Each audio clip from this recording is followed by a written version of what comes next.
Welcome into the DNVR Rockies podcast presented by Strava Craft Coffee. Remember, use that promo code DNVR20. You'll get 20% off your entire purchase of that CBD infused, deliciously rich, and potentially life altering, it was for me, Strava Craft Coffee. I am your host, Drew Creasman. I am the managing editor of DNVR Rockies. With me, as always, is beat writer Patrick Lyons. And on this episode, we have got to break down, guess what? Another win for your Colorado Rockies. An 8-4 victory over the Seattle Mariners, improving their record on the season to 10-3. Another good to great performance out of the starting pitcher, Antonio Senzatella. Another good to great performance out of the offense, including most especially Daniel Murphy and Charlie Blackmon. Another strange game from the defense, and Patrick will have to, I think, talk about that a little bit. A couple of surprises in there. Elias Diaz making his first appearance of the season, and what an appearance it was. But really just another complete win for the Colorado Rockies, who continue to be a baseball team playing good baseball more often than they're not. The game has come to them in many ways, and they've handled it appropriately. They've responded when they've needed to. They've kept the game close when necessary, and the starting pitching has just been there and competitive every single game. And maybe the brightest spot, and it's hard because it's I almost want to say conglomerate, but it's a collaboration of players. The bullpen, again, just not coughing up leads. Sure, Carlos Estevez loves to make it interesting. Got to put two guys on base, and then you go, okay, now I'm ready. Got some juice going there for you, but ultimately, bullpens do an amazing job, and so all around, other than that defense, which we'll get to, the Rockies are just very complete. They are the complete Rockies. The Colorado Rockies are the complete Rockies. They really very much are right now. And as an example of that, as evidence of what you have just claimed, good sir, we are going to, before we get to our draft king of the game, talk about some of the players who very easily could have been draft king of the game at any other time. Let's start because we've got a comment with this one from A Little Too Much, A Little Too Late Again. That's the name. I've got to say the whole thing. You say the whole thing, and you say it with respect. It says Chuck freaking Nasty is out of his mind. A 3-hit night for Charlie Blackmon. Another home run, his third of the season. And Patrick, he's hitting .423 on the year.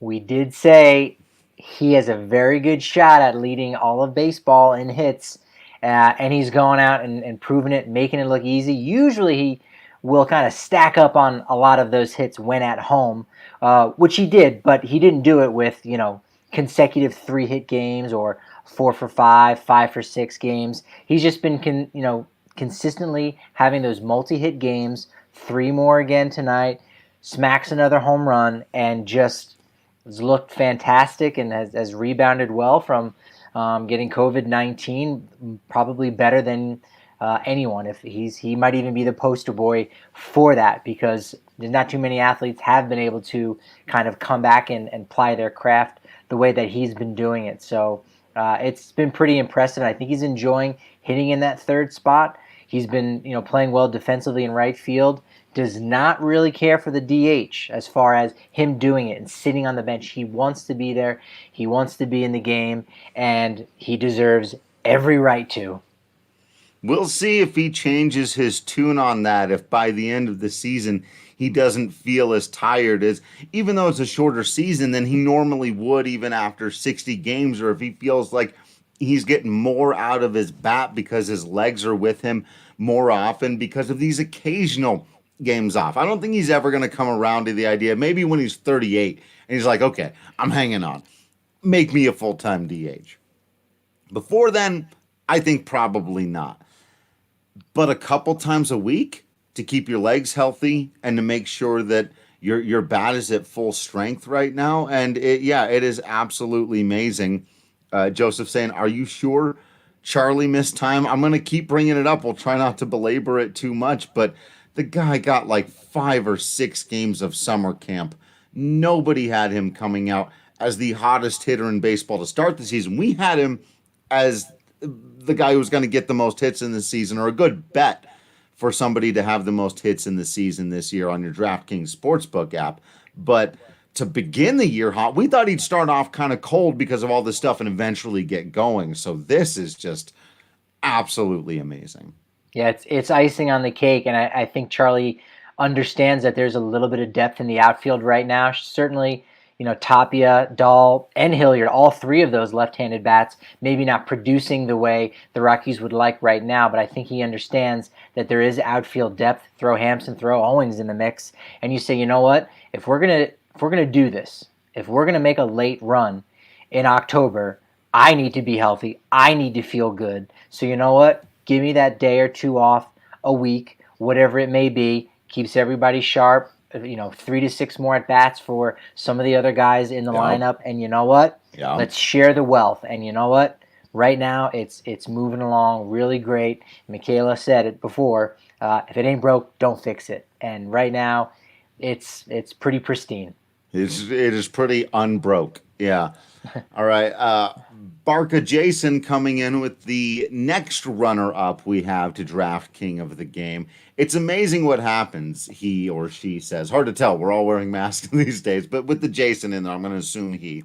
It's amazing what happens when the rotation that carried the team to the postseason twice is healthy. And, Senzatella wasn't necessarily one of those guys who carried the team necessarily, but he was a big part of both of those runs in 17 and 18. And part of that was him playing his role, knowing that sometimes he was going to need to have to go to the bullpen, or sometimes he was going to need to have to go to AAA.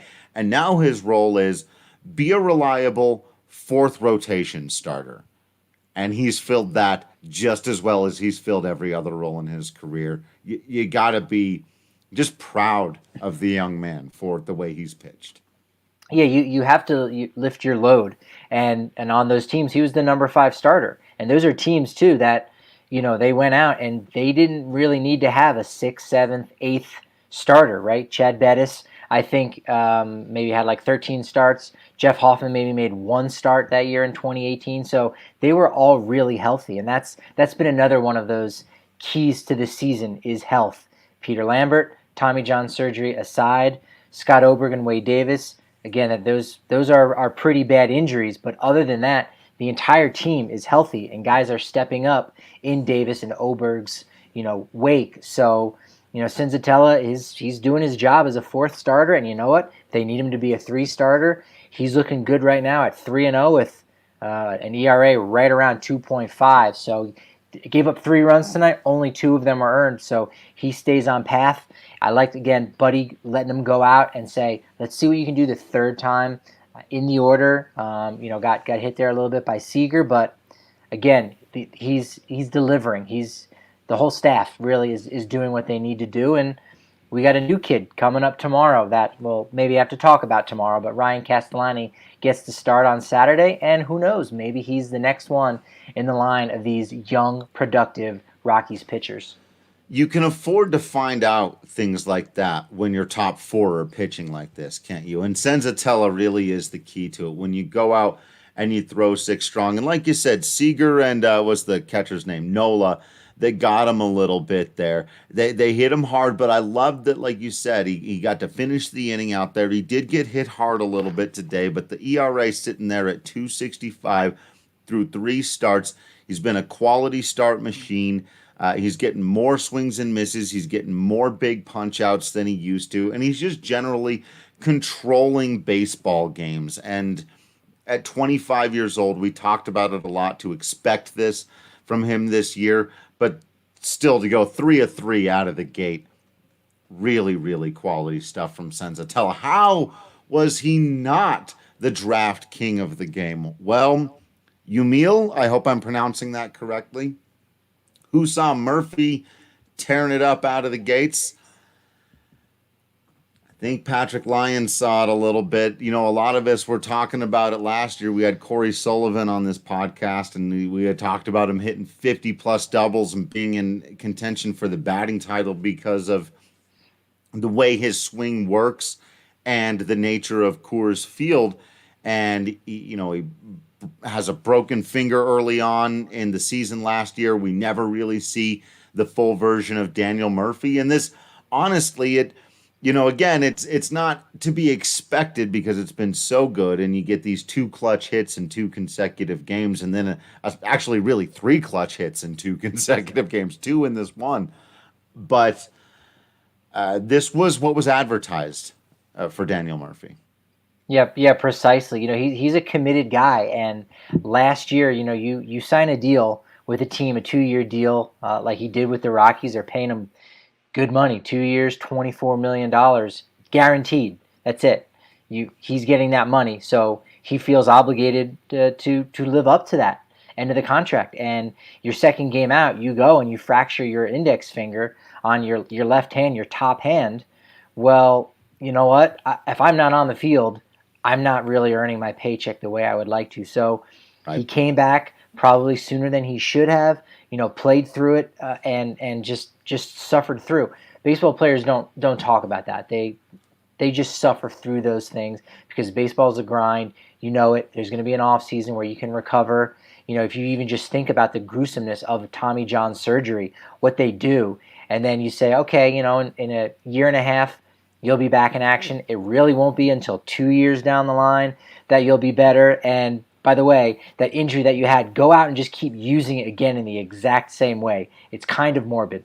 And so Daniel Murphy was dealing with that all of last year with his top hand. And Dave Magadan talked about it before the season and said, look, he just wasn't able to get around on a lot of those inside pitches. So we didn't get to see the full potential of his power. We didn't see the normal bat control, and ultimately he just was a shell of himself. And we see now, there he is batting, 5th in the lineup.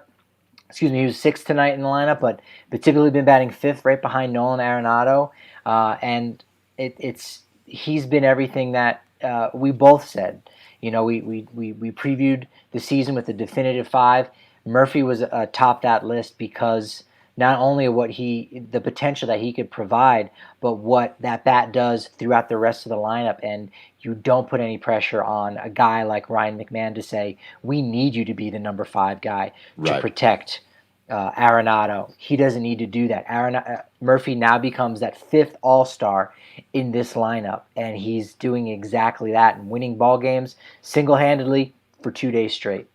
Yeah, so he is, of course, your draft king of the game. Remember to use that code DNVR because you can get a sign-up bonus of up to $1,000 when you do that. So we've also got a Raise a Breck brew, a toast. Actually have one because, it's the weekend and it's the evening time. So, when we're recording this at 3 o'clock in the afternoon, I tried, I make the attempt not to go too hard in on them. But here we get to talk about some of the other players, Patrick, pulling their weight. And we got a lot of comments here in the comment section. Again, remember to join us on YouTube. You got to subscribe, give it a like, hit that bell icon, I believe, so that you'll get notifications to make sure that you know when we're going live. And if you're not entirely sure, it's pretty much right after every single game. People talking about the third catcher, Elias Diaz. Does he need to be in the lineup tomorrow night already? As Rockies Club says, couple of hard hit balls, the double that really swung the momentum back in favor of the Rockies after a bad error and losing the lead early on. Another ball late that should have been a home run off the wall goes as a single because dude's not paid to run. The comments bursting at the seams here with excitement about the first game. How about a guy sitting cold 12 games, comes out in his first at-bat, is a huge one in this game for the Rockies.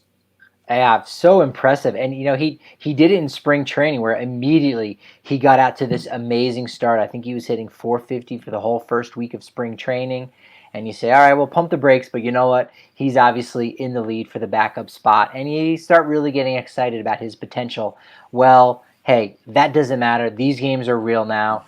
Whether or not you came to summer camp late, whether or not you didn't get into any of the first 12 games, you're in tonight, and he immediately goes out. First game, first plate appearance, first pitch, gets it done, scores a run, comes around. Really great play off the bat. I think it was Story, right? Immediately off the bat to the third base. Got a really good secondary lead there. Got the jump, and a good throw would have got him, but it was a little bit off target. Great slide. Got the hand in there to put Colorado up 2-1 early. As you mentioned, later on, does it again. And he's been really, really impressive, and he's gonna pair nicely with Tony Walters. One of them is a French cheese. The other one is probably a French wine. Either way, they pair so well together. One defensive with offensive aspirations, and one very clearly has the bat, and Elias Diaz with defensive aspirations. Yeah, here is Wild the Innocent saying the third catcher. How often do we see him? And I gotta throw a question back at you, Wild the Innocent. Who is the third catcher? I know we've only seen Diaz for one game, and I know the club likes Drew Butera. I know Bud Black likes Drew Butera. I know Kyle Freeland likes throwing to Drew Butera. But if Elias Diaz is going to hit the way he did, and obviously we've got a one-game sample size here, but this is what he was acquired to do. If he's going to hit like that, he's going to continue to get appearances. For sure, and one of the things I guess behind the scene for anyone that isn't too hardcore of a baseball fan, but your starting catcher is really predicated on your starting pitcher. They're a battery for a reason, right? They work together. They're a team, and sometimes those teams can change and whatnot. But ultimately, if Garrett Hampson has a huge day at the plate one day, you might say, you know what, we're going to stick him back out there again for a second game in a row. And you know what, if he does it again, third day, fourth day, fifth day, well, that's not going to happen with Tony Walters. He has his guys he worked with, Herman Marquez predominantly. Drew Butera is in the mix, Elias Diaz, and I think Senzatella. They're going to start working together a lot more frequently. Both guys from Venezuela, so that is a real natural and beautiful fit between those two countrymen. So I think with the expanded rosters now staying at 28 for the remainder of the season, Butera will be around for the entirety of the season. Unless something happens and you have Chris Rabago or Brian Servin coming in, you might only see Elias Diaz once every 5 days, maybe 2 out of every 5 days.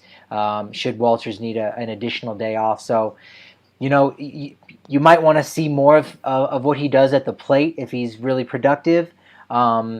But that's really secondary to the job of being a catcher. And there's a DH, so you might even see him as a DH once in a while, or just a pinch hitter, late in the game if you really need one, because with 3 catchers, you can waste one of them, so to speak, because you still have another one on the bench to do that job defensively. So maybe you start seeing Diaz coming off the bench as that right-handed bat, especially on days like today where Owings and Hampson are already in the lineup. Same with Kemp. And who's your righty on the bench? You don't have Josh Fuentes. Maybe it becomes Diaz.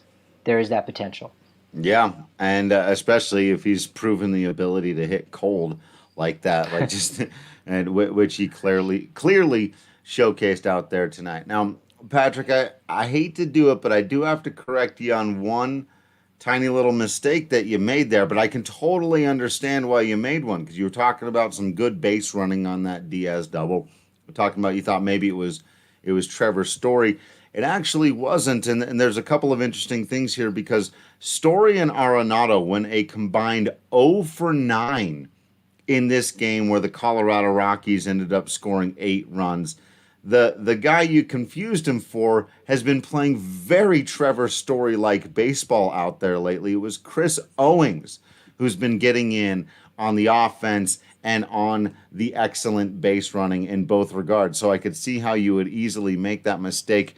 Yeah, boy, I can't believe I'm about to say this out loud, hitting 296 on the year. Another base hit, another run scored, a walk. People are walking Chris Owings in the year of 2020, and he played center field out there today, giving David Dahl a day off with his bat being a little bit cold in the early going, and just people contributing, man. But there it is again, Chris Owings. What a plus says a little too much, a little too late again, and that's a great way to put it. You know, we had him on our 20th and Blaze Street team for a reason there, Patrick, and he may make it again. Yeah, he's doing everything he can to stay one of those key figures outside of the more known names on the team. You know, it was interesting that he was out in center field and not Hampson. I'll be curious what Buddy has to say about that, because Hampson obviously has those center field skills, and Owings is not Ran a true one down outfielder. and left. Yeah, but there's no way to know that his speed was going to pay off in left, but he made a catch almost entirely predicated on his speed in left field tonight, so that worked out. I mean, I don't know. Maybe you do. I mean, there's a left center gap, so I mean that doesn't really benefit a lefty, a left fielder or a center fielder in any way. But again, you know, depending on the scouting report, the analytics team, what is coming back? You know That's what? a good point. Maybe That's we a real need good point. a little bit more action and you know, a defensive speed and prowess out in left field. You know, say what you will about, you know, Chris Owings, what, you know, he's been like for the last couple years, but you know, he did some damage in the NL West. You know, the last several years, and the Rockies took notice of those guys, and you know, they took notice of Tyler Kinley was a guy that was a waiver wire pickup, and Elias Diaz. So you know, they're this offseason they pushed a lot of the right buttons, and you know, that's something, you know, that they should be given credit for ultimately, because you know, no major free agent signing, no real free agent signing at all. I mean, I don't want to ruin your incredibly like articulated, measured point with a Drew getting up on his speaker box like moment or whatever, but like in an off season where the Colorado Rockies were heavily criticized for quote unquote making no MLB moves, for not just by the media and by the fans, but arguably by their star player. And no one's really talking about that now, and for good reason, because the team is playing so well. But so much of that was predicated on this notion that they hadn't done the things they needed to do to go out and make the big moves to make the team better. At the same time, the club ships out these guys who got these $27 million moves, the big aggressive moves that they should have made at the time back in the day, that made sense at the time. They just didn't work out. And what does work out? Diaz, or, you know, we'll see if it works out, but what's working out right now? Diaz, Owings, Kemp, Kinley, Daniel Bard. Not the big flashy free agent that that lots of people get upset at the Rockies for not going out and getting in the offseason and not trading for at the deadline. We'll see how it plays out, and it's a shortened season, and you can kind of squeeze extra out of these veterans, and the DH certainly helps, as we've talked about. But right now, you have to give credit where it's due on these players. Yeah, the Rockies obviously have several, you know, high-priced and very valued superstars in their team. Obviously, Nolan Arenado being at the top of that list, Trevor Story, Charlie Blackmon, etc. And you go, yeah, but certainly someone from another organization has to be a more important cog, if you will, or spoke in the wheel, because you're always looking to get better. But when you have a team that's comprised of so many young players, like the Rockies have been the last few seasons and still are, all you need is those guys to take a step forward. And again, Freeland's back to normalizing, so to speak. Senzatella is doing a fantastic job in the fourth spot. Yency Almonte has now stepped up as a true arm in the bullpen. Same thing for Carlos Estevez. So they have so many of these guys in-house that ultimately it was, you know what, it doesn't really behoove us to go out and spend even $5 million on a decent ball player when we have some that are cheap and are already in-house. You know, the article that we just did, False Count Anywhere, that dropped on Friday about the state of Rockies relief pitching. It's this idea, all other teams are able to do it, and the Rockies probably aren't able to do it quite as much because it's hard to convince a guy who's a free agent to come to Colorado and say, hey, pitch here just for 1 year, and you're going to improve your value. We're going to give you an opportunity. You're going to go out and make so much money next year, and you're going to do it in Colorado. You can't really convince guys of doing that. Not a convincing argument. No, but the other 29 teams can do this, and they do it all the time. And, the Dodgers have been given credit for, discovering and fixing Max Muncy, Chris Taylor. The Rockies have had those guys in years past too, but, you only make those kind of, shrewd moves and savvy moves if, you've got a lot of other positions kind of checked off and covered. And with the young core that the Rockies have had, they've been stuck, for lack of a better term, in free agency where there's really nowhere else that they can go. It's been Daniel Murphy for the last 2 years, and that's it. So it's work. It's paying off, like you said. They've pushed the right buttons so far. We'll see what happens. The absence of Ian Desmond has kind of helped create this, interesting dynamic. I think, even if you were to put him back on this team, I think there still would have been room for him. I don't think Owings maybe would have had as much playing time. Same thing for Hampson, but you would take Ian Desmond to be your big right-handed bat off the bench. I mean, that would still certainly be something. I think he could have still had the same output as a Matt Kemp. And maybe this is a topic for another day, but I was gonna say you're opening a whole can of worms here now, but yeah. But there's always going to be luck a little bit somewhere. But you know what? Sometimes you just got to stop and say, give credit where credit is due.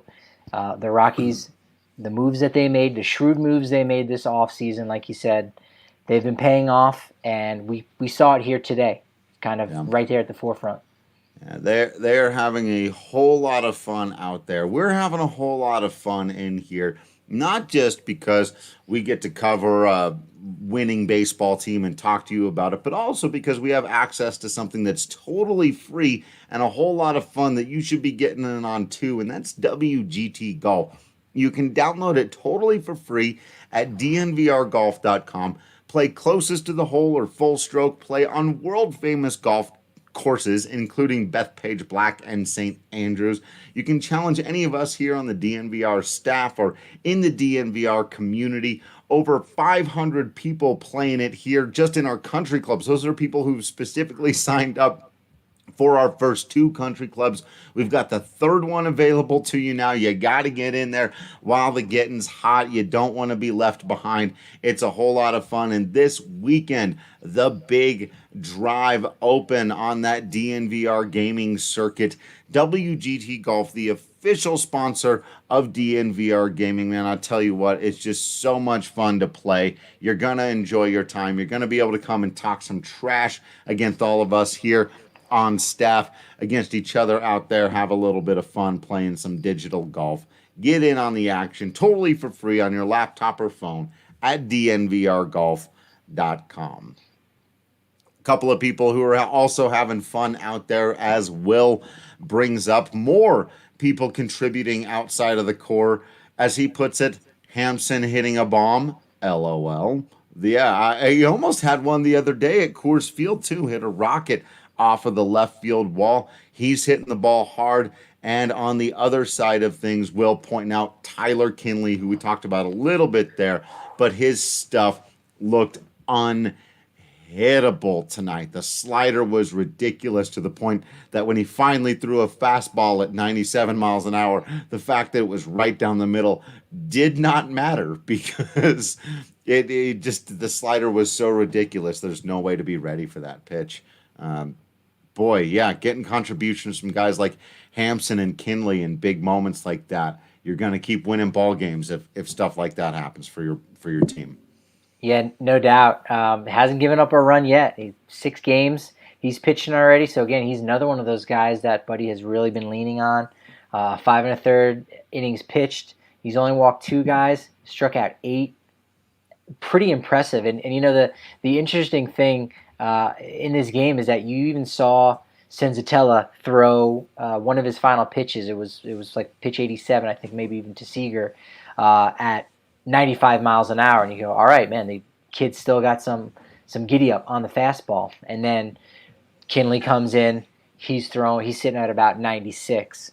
Then Bard comes in the eighth, he's sitting at about 97. Yeah. Estevez comes in, sitting at 98, and you go, these Mariners have no chance. Good on you for even scratching one across in the eighth inning, because it's hard to kind of match that. And I think that's something that I don't know how many Rockies bullpens have really had that kind of firepower. It's few and far between, to say the least. So I'm sure they would love to kind of unlock that as being one of the things to target in free agent acquisitions, or for some of their young prospects, is say, hey, you know what plays at Coors Field? Speed. That's it. So if you can muster up something in the high 90s, bring the gas, you're gonna play. And man, it's been playing off of them, really well here, really well. Yeah, it's been. Yeah, that bullpen, man. It is the biggest surprise. I was asked today, I was on the Denver Sports Podcast, and, sort of the big topic of, for all the sports, was what's the thing through the first 2 weeks that surprised you? And anyone who's listened to this show regularly and subscribes to the DNVR.com and follows us on social media and all that stuff knows I'm not that surprised. I'm just not. Like, that. But the bullpen has surprised me. I did not think I did not think Daniel Bard was going to pitch like this, or Yency Almonte was going to be a guy you feel like can be shut down, lights out. Tyler Kinley, I had some high hopes for, looking at the numbers, but just as a unit, they have played extraordinarily well. And there's still, I think, some finger crossing and some butt clenching going on with the bullpen, and that's just the nature of bullpens. I don't think you ever feel, because none of these guys have a long resume of success at this point, right? Like Daniel Bard has the history he does. Carlos Estevez has been up and down throughout his career. Jairo Diaz appeared out of nowhere last year, unless you were really following closely. Tyler Kinley, again, sort of comes from Miami.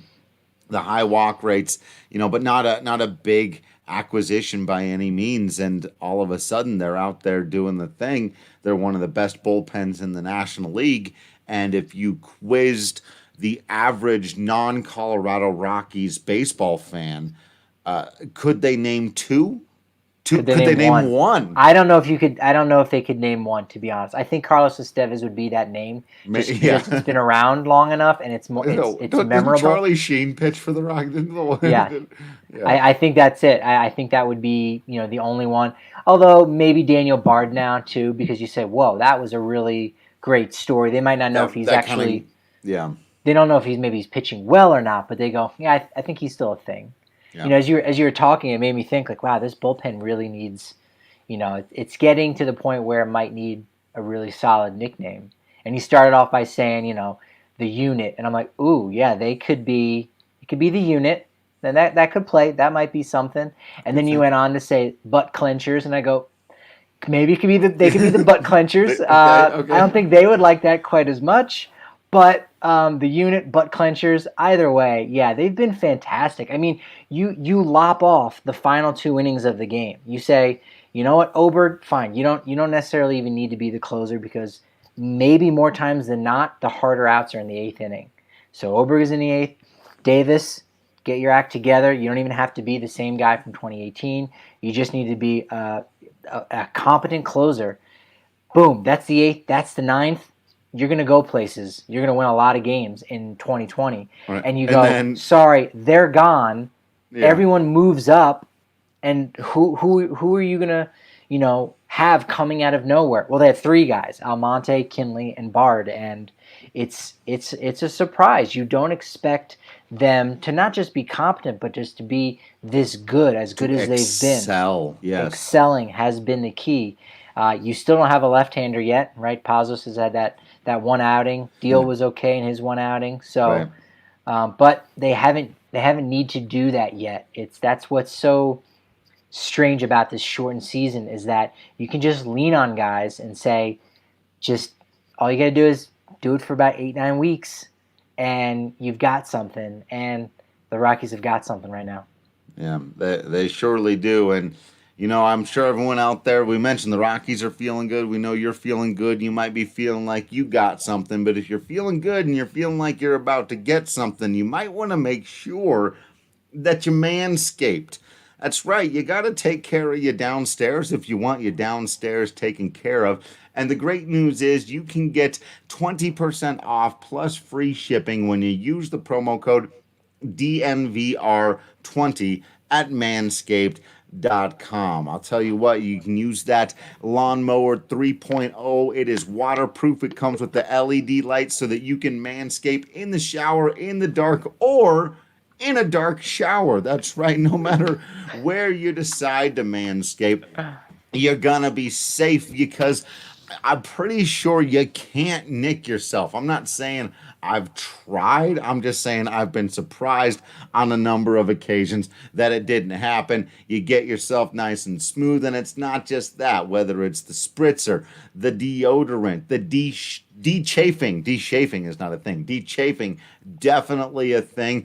Definitely useful during these hot summer months when you're already feeling a little extra sweaty because hopefully you're being responsible covering your face. Well, you don't want your downstairs feeling extra sweaty. So make sure you get all of these fine products from our friends at Manscaped, and you use that promo code DNVR20 for 20% off plus free shipping at manscaped.com. Well, Patrick, you mentioned something big going on for the Rockies in the second game of the set. So let's go ahead and just finish this podcast episode off by previewing game 2 of the series because we are set to see, after the news was announced today that Chichi Gonzalez was going on the 10-day IL, the major league debut of Ryan Castellani. Mixed emotions here. It's obviously a big day for the young man. It's been a while since he has experienced success on a baseball field. He had a very rocky, pun, sure, I'll say intended, season a year ago, both in terms of health and production at AAA. And, was never quite dominated in the minors the way the Rockies had maybe hoped, but he'd always been challenged. A guy who was taken out of high school, had prospect shine that had come off a little bit by the end of his tenure in AAA, but the Rockies could still have something here with Castellani, and they apparently feel pretty comfortable throwing him right into the fire rather than going with, say, some kind of full bullpen approach, handing the ball to, say, Yency Almonte for 2 innings and then going to Jeff Hoffman or something like that. Yeah, still super young kid at 24 years old, and it seems strange since he was drafted back in 2014. Forever ago, yeah. Yeah. Yeah. Yeah, he, even before last season when, he had the hiccup, had some injury issues. He only had 10 starts with Albuquerque. He actually repeated at AA Hartford in 2018. It had okay numbers, had like a 4.81 ERA in 2017, but repeated in 2018. Looked pretty well, looked competent in the Arizona Fall League that year, was added to the 40-man roster. At that point, he's got a good heavy fastball, but, just ultimately hasn't been able to bring it all together, at least not statistically. So, now's kind of his chance, his opportunity to, to start his major league career and, kind of maybe try to make something of it so that it doesn't become somewhat of a Jeff Hoffman career where he's a guy with some shine, he's in top 10 prospect rankings. Okay, now he's kind of fallen back a little bit. He's on the 40-man. When are we going to see him? What's he made of? So he's going to have some opportunities here, to do some things in the next couple seasons with the Rockies. Because if not, then he becomes, one of those bullpen arms to transition. I think, he has what it takes to be a starter, but. A lot of that is just going to depend on the production that he has at the big league level, bottom line. Yeah, and Again, I was saying on TDSP earlier today that the Rockies can kind of afford to play with this for a number of reasons, and one of which was you were hoping to get a good start out of Senzatella and take game one. You've got the luxury of turning around and handing the ball to Herman Marquez in game three. And so, like with the Chi start against the Giants, you can kind of hope for the best of whatever's going to happen here. If it's not going Castellani's way, get him out of there early. If it is, let him have a great, confident building start. Maybe he just magically emerges as your fifth rotation guy, the way Bard has magically emerged as a reliable setup man. And it's not magic. These guys work really, really hard to make this stuff happen. I don't want to, but it feels magic when that kind of happens, and it clicks into place for a team like the Rockies who's playing well, and then a catcher who hasn't played well all season hits a double in his first at bat of the year. Those are the kinds of things that happen when you're the quote unquote team of destiny. And so having a guy like Castellani step in and pitch well could be another one of those things.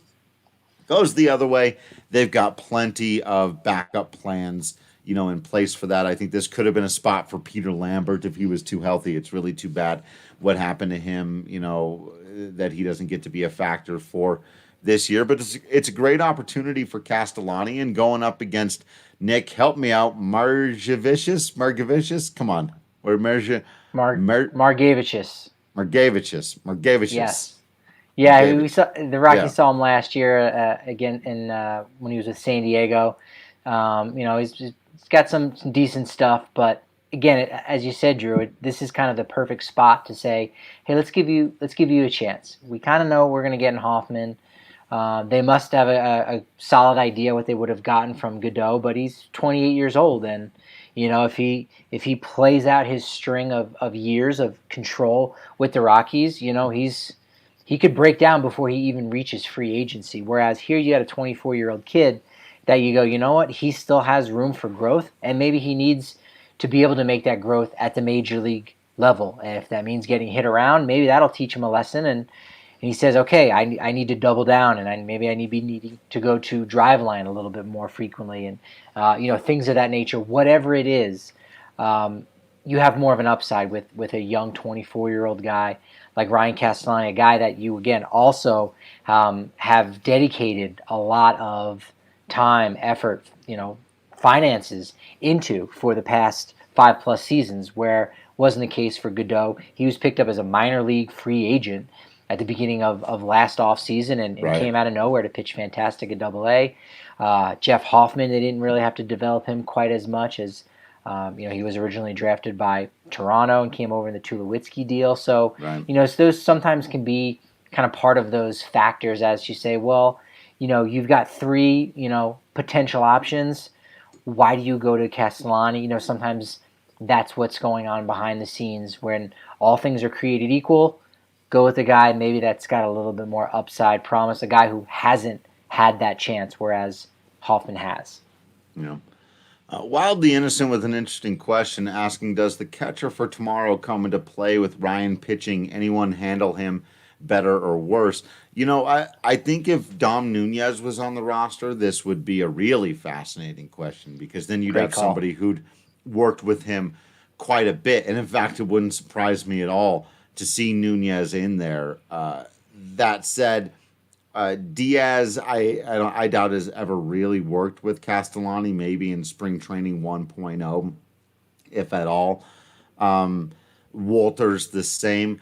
Maybe Butera some last year. I could see that. But honestly, I think you want to give the kid his most MLB type start. And you put Walters back there. You give him the best chance to feel like he's a part of the normal major league sequence of events here. Like I said, I would consider it if there was somebody you felt like he was really close with, someone like Nunez, who he'd come up with several years through the minors. But here, let him throw to Walters. Walters is a pretty good catcher. He knows how to get the best out of his guys.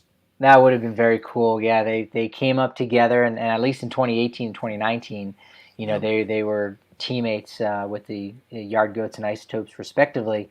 But I think your assessment is right on as far as Walters go. I did give pause just because he will be catching Marquez on Sunday for the day game. So you say, do you want to be catching a night game followed by a day game? I think he actually did that last weekend, which I was somewhat shocked by. So wouldn't necessarily shock me if he did it again. Probably why Buddy gave him the day off today. Well, plus the lefty in there. That keeps working out for him. By the way, the lefties on the schedule have been perfectly placed. Yeah. So I think you could even see Butera, and in fact, that would be my guess. That's a good call. That's a good call. It's one of those low stakes things where, if you're wrong, you go, okay, that's cool. Drew, I like Drew's pick too. So you might see Butera. Slightly more veteran presence but Tony, man, that's the thing about Tony, that again there are just no statistics to help anybody understand the job that a catcher does, but a job that he does as a catcher. Yeah. Just seeing him in those post game, after the scrums and kind of most of the reporters have gone away in the clubhouse. And the guys are like, yeah, you're trying to talk to one guy. You're waiting over here in the corner, and you just see Herman walk over to Tony, and they're having this in-depth conversation. And Herman is looking at Tony Walters like he's getting advice about his older brother. Like, I don't know, I met this girl. Should it be serious? Should I buy her a ring? Right. It's like it's intense. It's intense in this great way, this beautiful way. And they're talking about baseball, and it's like, wow, Tony is that guy. So I mean, yeah.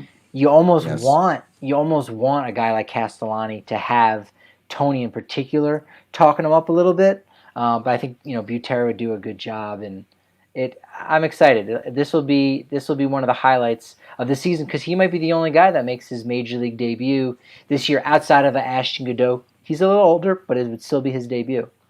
Yeah, you're right. But in terms of like prospect-y type players, right? Castellani is somebody we've had our eye on for a while. And like I said, some of the shine has come off, but not all of it. And I'm very curious to see what he's got.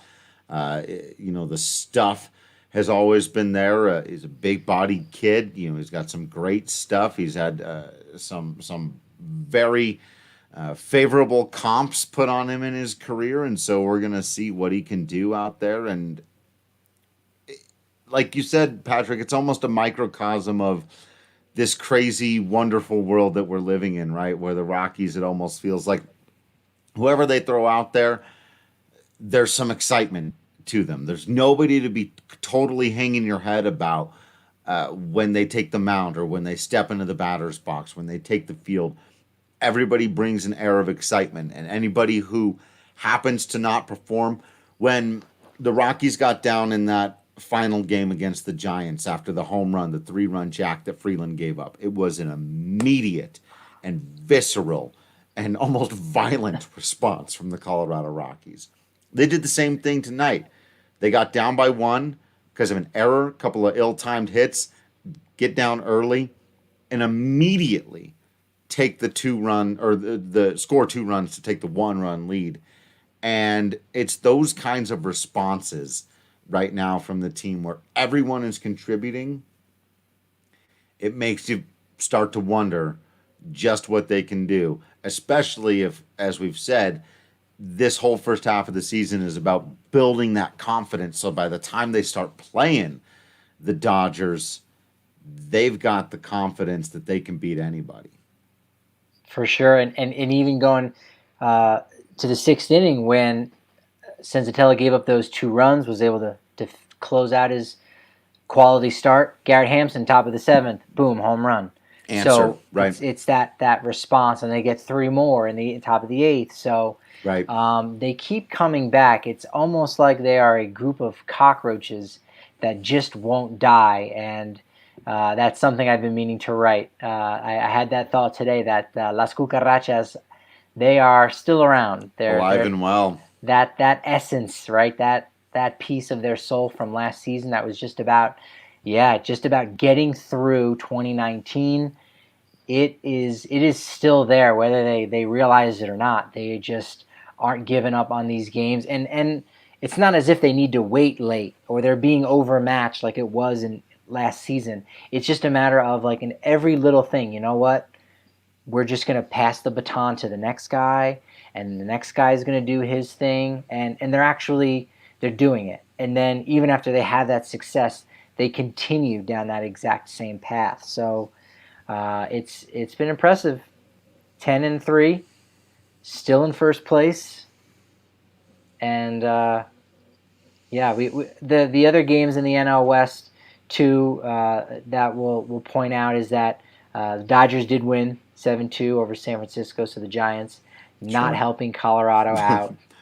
Or themselves or really no. anybody. And San Diego ended up shutting out Arizona 3-0. So again, they have to keep winning, right? Yep. And A lot that's of pressure fine on the because they're doing Padres it right now early. Yeah. Yeah. But the it Dodgers, is nice. They're good. Oh yeah. It's setting up for a big match. Yes. You know what I mean? There's heat between those two teams, and they just keep picking off other teams and winning their series. And we still got another week and a half or so until they finally do battle against one another. The triple threat at SummerSlam. I think a ladder match, really. And really that's what it's gonna. It is a ladder match. It's that epic climb to the top, right? As other people try to drag you down as you ascend to the briefcase or the belt or whatever the hell they decide to put up there at the top of the original SummerSlam ladder match. We're talking Shawn Michaels, Razor Ramon. Say hello It's to going the to be bad good guy. stuff. And you know what it is? You're right. It is a briefcase. It's a ladder match, and it's a briefcase. But it's not a Money in the Bank briefcase. It's a briefcase, and inside it, you open it up, and it is an NL West pennant. It is. And the Rockies have never opened up a briefcase or any other type of container that has held the NL West pennant. And you know what? Asterisk or no asterisk, it would be very cool to win their first NL West pennant. So that's what we're going to be doing here at DNVR Rockies, and that's what everyone's going to be doing at home is rooting on their purple. The Breck Brew will flow just as much, asterisks or no, absolutely 100%. So thank you all for tuning in to this episode of the DNVR Rockies podcast. Make sure that you're following us on all the social media at Drew Creasman, at Patrick D. Lyons, at DNVR_Rockies. Don't forget we've got an Instagram now. And also to subscribe on YouTube whenever we go live. You'll get a little notification if you click that bell icon. Typically going live after every single ball game. You got to subscribe to the DNVR so you don't miss out on any of that written content. And you can get special deals on all of our merch, including shirts, hats, masks, and all kinds of cool stuff. We got 2 new Rockies shirts out in just the last couple of weeks. The Larry Walker Hall of Fame shirt, the Colorado Rakes. That one is super clean and awesome. Check them out on Twitter and make sure that you get them purchased so that you can have the coolest Rockies shirt at whatever gathering you have, whatever Zoom party you are putting together for you and yours to enjoy this Colorado Rockies season, because it has been an enjoyable one so far. We hope you all will continue to remain absolutely awesome out there. We will continue to remain absolutely Patrick Lyons and Drew Creasman in here. And until next time, we will see you at the ballpark.